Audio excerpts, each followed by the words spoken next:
Formule complexe pour le SCL 55, one et ones. Donc prochaine formule dans la liste des formules complexes du document 9835 de l'OACI. One et ones, ce sont des pronoms qui permettent de traduire certaines idées en français. Et on va voir lesquelles. Alors la première idée en français qu'on peut traduire avec one et ones, c'est l'idée de en avoir un quelque chose avec une caractéristique. Donc par exemple, moi j'ai un gros appareil alors que mon voisin de hangar en a un petit. I have a large aircraft whereas my neighbor in the hangar has a small one. Donc one remplace le fait de dire quel type d'avion il a. Donc pareil avec ones au pluriel pour exprimer la même idée. Donc par exemple, les gens qui travaillent dans les pubs en Angleterre ont souvent de gros pichets, alors qu'en France on n'en trouve que des petits.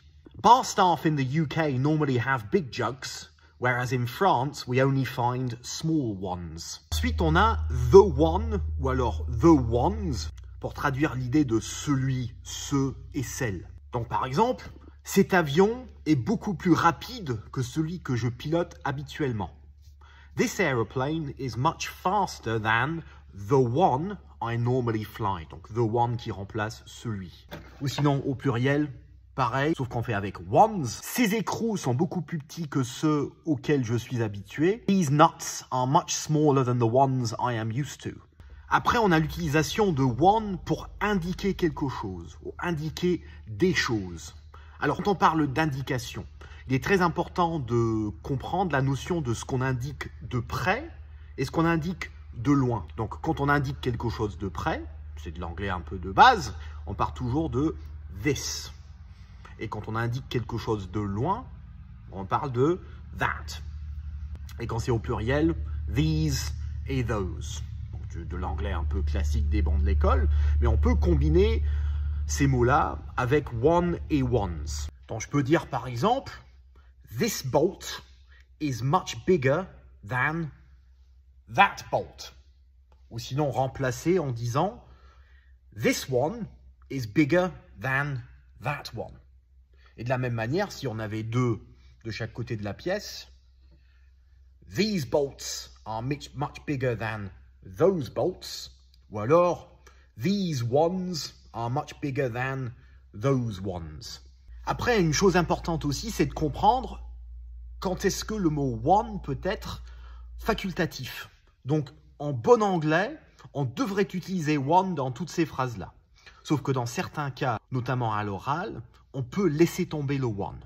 Alors, premier cas dans lequel on peut laisser tomber le one dans une phrase comme ça serait quand on parle de quelque chose qui appartient à quelqu'un. Ma voiture était en panne ce matin, donc j'ai pris celle de mon père. En bon anglais, je devrais dire « My car broke down this morning, so I took my dad's one ».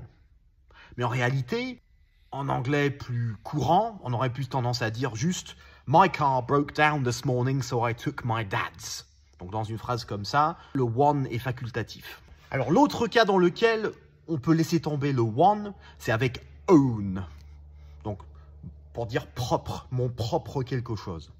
Donc par exemple, j'ai tellement aimé l'ULM de mon voisin que j'ai décidé d'en acheter un pour moi tout seul. Donc là, je devrais dire I liked my neighbor's microlight so much that I decided to buy my own one. Mais là, pareil, en fait, on peut laisser tomber le one en fin de phrase. Donc, I liked my neighbor's microlight so much that I decided to buy my own. Alors, quelques exemples de comment placer cette formule dans un test style FCL 55. So, in this photo, I can see a large aeroplane in the foreground and some smaller ones behind. The left engine seems to be on fire, but I think the right one is still working. Unfortunately, we couldn't make that intersection. We'll need to take the next one. Voilà donc une petite explication de la formule complexe one et ones telle que définie dans le document 9835 de l'OACI. Retrouvez l'intégralité des exercices, y compris l'encyclopédie des formules complexes sur lingaero.com. J'espère que cette vidéo vous a plu. Bon vol à tous et à très bientôt. Au revoir.